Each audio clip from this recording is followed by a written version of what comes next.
ಮನುಜ ಅಂತ ಹೇಳಿ ಹೇಳ್ತಾರೆ. ಇಲ್ಲಿ ಬಹಳ ಸ್ಪಷ್ಟವಾಗಿ ಹೇಳಿದ್ದಾರೆ, ಈ ಗುಟ್ಟು ತಿಳಿದ ಮೇಲೆ ಹಿರಿದೇನು ಕಿರಿದೇನು ಅನ್ನುವಂಥ ಮಾತನ್ನು ಹೇಳಿದ್ದಾರೆ. ಒಂದು ಕಡೆ ಹೇಳ್ತಾರೆ, ನಾವೆಲ್ಲರೂ ತಾಯಿ ಗರ್ಭದಿಂದ ಬಂದಂತವರೇ. ಇಲ್ಲಿ ಹುಟ್ಟದ ಯೋನಿಗಳಿಲ್ಲ ಅಂತಂದ್ರೆ ನಾವೆಲ್ಲ ತಾಯಿ ಗರ್ಭದಿಂದ ಬಂದಂತವರು, ನಾವೇನು ಶ್ರೇಷ್ಠ ವ್ಯಕ್ತಿಗಳಲ್ಲ, ಮೇಲಿಂದ ಇಳಿದು ಬಂದವರಲ್ಲ ಅನ್ನುವಂಥ ಮಾತನ್ನು ಹೇಳ್ತಾರೆ.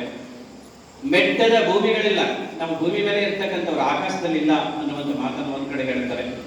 ಅಟ್ಟು ಉಣ್ಣದ ವಸ್ತುಗಳಿಲ್ಲ, ಅಡಿಗೆ ಮಾಡಿ ಬೇಯಿಸಿ ಪ್ರತಿಯೊಂದು ಪದಾರ್ಥವನ್ನು ನಾವೆಲ್ಲರೂ ಅಡಿಗೆ ಮಾಡಿ ಬೇಯಿಸಿ ತಿಂತಕ್ಕಂಥದ್ದು. ಹಾಗಾಗಿ ಈ ಎಲ್ಲ ಅಂಶಗಳನ್ನ ಎಲ್ಲ ಸಾಮಾನ್ಯ ಜನರು ಇರೋದ್ರಿಂದ, ಹಾಗಾಗಿ ನಾನು ಮೇಲ್ಜಾತಿ, ನಾನು ಕೀಳು ಜಾತಿ, ನನ್ನ ಆ ಕುಲ ಈ ಕುಲ ಅಂತ ಹೇಳಿ ಯಾಕೆ ಹೊಡೆದಾಡ್ತಾ ಇದ್ದೀರಾ ಅಣ್ಣಗಳಿರ ಅನ್ನುವಂಥ ಮಾತನ್ನ ಹೇಳ್ತಾ, ಜಲವೇ ಸಕಲ ಕುಲಕ್ಕೆ ತಾಯಿ ಅಲ್ಲವೇ.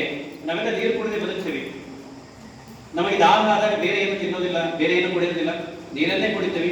ಪ್ರತಿಯೊಂದು ಜೀವಿಗೂ ಕೂಡ ದಾಹವನ್ನ ತೀರಿಸಲಿಕ್ಕೆ ಇರುವಂತ ವಸ್ತು ಅದು ನೀರೇ ಅನ್ನುವಂಥ ಮಾತನ್ನ ಬಹಳ ಸೊಗಸಾಗಿ ಈ ಒಂದು ಕೀರ್ತನೆಯಲ್ಲಿ ಹೇಳಿರ್ತಕ್ಕಂಥದ್ದು. ಹಾಗಾಗಿ ಜಲದ ಕುಲವನ್ನು ನೀವೇನಾದ್ರೂ ಬಲ್ಲಿರ ಅನ್ನುವಂಥ ಮಾತನ್ನ ಹೇಳ್ತಾರೆ.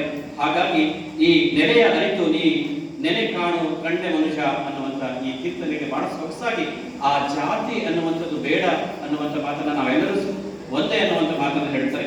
ಇನ್ನೊಂದು ದೇವರ ಕಲ್ಪನೆ ಅನ್ನುವಂಥ ಮಾತು ಬಂದಾಗ ಸರ್ ಬಹಳ ಸ್ಪಷ್ಟವಾಗಿ ಹೇಳಿದರು. ಒಂದು ದ್ವೈತ ಅನ್ನುವಂಥದ್ದು ಬರ್ತದೆ, ಮತ್ತೊಂದು ಅದ್ವೈತ ಅನ್ನುವಂಥ ಎರಡು ನಿಲುವನ್ನ ಕಾಣ್ತೀವಿ. ಅದರಲ್ಲಿ ಬಸವಣ್ಣವರು ಅದ್ವೈತದ ನಿಲುವನ್ನು ಇಟ್ಟುಕೊಂಡು ಬಹಳ ಸ್ಪಷ್ಟವಾಗಿ ತಮ್ಮ ವಚನದ ಮೂಲಕ ಹೇಳುತ್ತಾರೆ.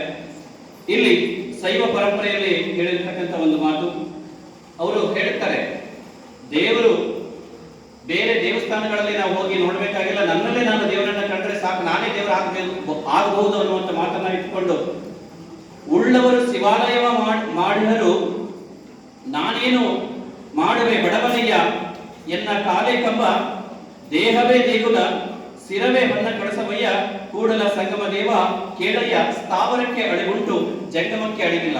ಸ್ಥಾವರ ಅನ್ನುವಂಥದ್ದು ಸ್ಥಿರವಾಗಿರ್ತಕ್ಕಂಥದ್ದು, ಒಂದು ಕಡೆ ನೆಲೆ ಇರ್ತಕ್ಕಂಥದ್ದು. ಜಂಗಮ ಅಂತಂದ್ರೆ ನಡೆದಾಡಿಕೊಂಡು ಎಲ್ಲಾ ಜಾಗಗಳಿಗೆ ಹೋಗ್ತಕ್ಕಂಥದ್ದು.